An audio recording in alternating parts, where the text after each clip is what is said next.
We found Hadia Mohammed Kaidia and her daughter Ayaan sitting under a tree, waiting for rain.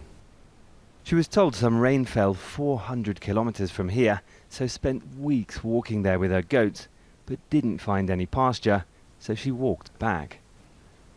Most of her livestock died on the way. We depended on the livestock because we would eat them and sell them, but that is no more. Our priority now is finding water. Some people are drinking salt water and it's giving them diarrhea. We need fresh water and food, as now we cannot eat or sell the livestock because they are very weak. Hadia is one of more than 5 million people affected by the drought in Somalia, about a third of the population. Many of them are herders who move around with their animals, following rains and seeking pasture. Camels and the goats can't eat this. It's what's happened to most of the bushes here after the last 3 rainy seasons have failed, and so this is what's happened to many of the animals. And it's the animals that enable people to live in this dry environment that, even at the best of times, is difficult to survive in. The plains across which the herders move with their animals are dry as far as the eye can see. And it's the same in parts of the country where people grow crops. 2 major rivers in the south have dried up. The surrounding areas used to be known as the breadbasket of Somalia. People here say it's the first time this has happened in living memory. Near the dry river, we met ABDURAHMAN nor IBRAHIM. The river used to water his crops.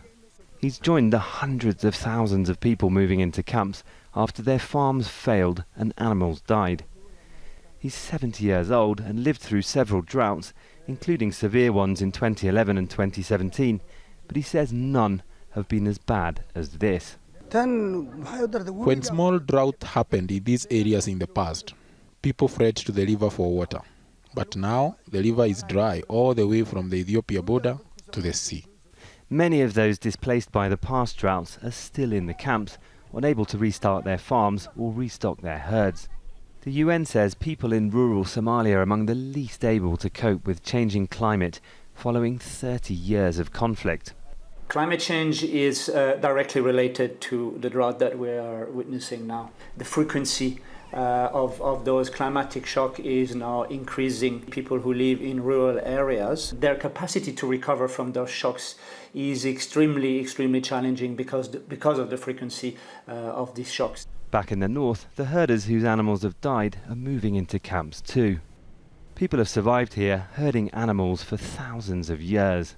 As the droughts become more frequent and more severe, it's not clear if their way of life can continue or how they will survive. Malcolm Webb, Al Jazeera, Galkayo, Somalia.